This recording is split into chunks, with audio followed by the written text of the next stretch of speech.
గజేంద్ర మోక్షం మోక్షలోకాలకు తాళమా? ఎలా తీయాలో? ఎవరు తీయగలరో? ఎవరికి ఆ భాగ్యం? మోక్షలోకాలు చేరుట దివ్య జ్ఞాన సంపన్నులకే సాధ్యమా? మోక్షలోకాలు చేరుట ఈ దివ్య మార్గాలు ద్వారా చేరితేనే సాధ్యమా? మోక్షలోకాలకు గజేంద్ర మోక్షంలోని జంతువులకు సంబంధం ఏమిటి? ఈ జంతువులు ఆ మోక్షలోకాలకు ఎలా చేరాయి? ఈ వీడియో చివరకు మీకు ఈ విషయాలపై అవగాహన వస్తుంది. అంతవరకు చూస్తూనే ఉండండి.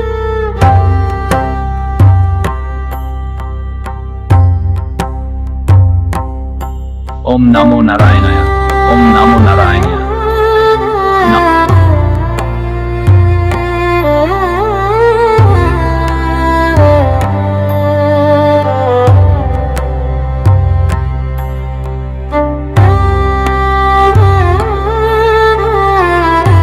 నేను చాలా రోజుల నుంచి మంచి ఆహారం తినకపోవడం వలన విపరీతమైన ఆకలి వేస్తుంది. కనుక ఏ జీవి అయినా ఈ కొలను ప్రాంతంలోకి వస్తే దానిని ముక్కలు ముక్కలుగా కొరికి ఆహారంగా తింటాను. ఈ రోజు వైపరీత్యం పూజకు కలువ పూలు కావాలి, కాని కొలను చెల్లాచెదురుగా పడి పూలు ధ్వంసం అయిపోయాయి. మరింత కొలను లోపలికి వెళ్లి మంచి పూలు తెచ్చి విష్ణుమూర్తికి అలంకరిస్తాను. నా భాగ్యం, ఇంత పెద్ద ఏనుగు నా కొలనులోకి వచ్చిందా? అయితే చచ్చింది. దీనిని తింటాను. కొన్ని రోజులు ఆకలి బాధ తగ్గిపోతుంది.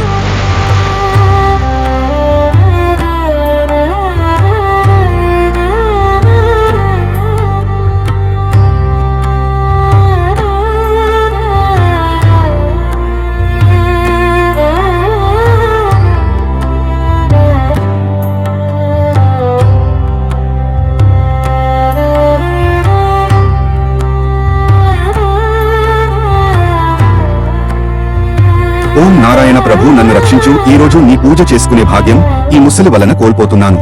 నన్ను రక్షించు, నీ పూజలు చేసుకునే భాగ్యం కల్పించు. నారాయణ ప్రభు.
లక్ష్మీ, నా భక్తుడు ఏనుగు జన్మలో ఉన్న గజేంద్రుడికి ఆపద వచ్చింది.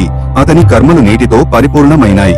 అతనిని రక్షించి మోక్ష తీరాలకు చేర్చి వస్తాను.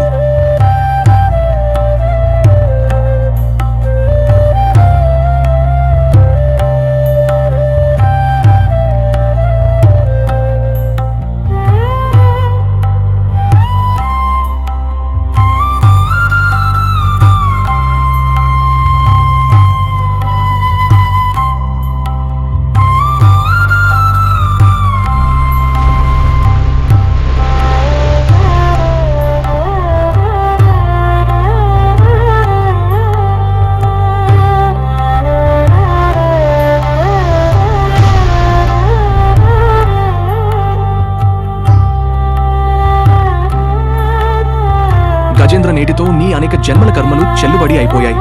నీ భక్తి, నీ ధర్మాచరణ మాత్రమే నీకు తోడైంది. కనుక స్వయంగా నేనే వైకుంఠం నుంచి దిగివచ్చి నీకు మోక్షం ఇచ్చి ఆనందలోకాలకు తీసుకుని వెడుతున్నాను. ధన్యోస్మి స్వామి నారాయణ, నేటితో నా జన్మ ధన్యమైనది. ఓం నమో నారాయణాయ. ఓం నమో భగవతే వాసుదేవాయ. ఓం లక్ష్మీ నారాయణాయ.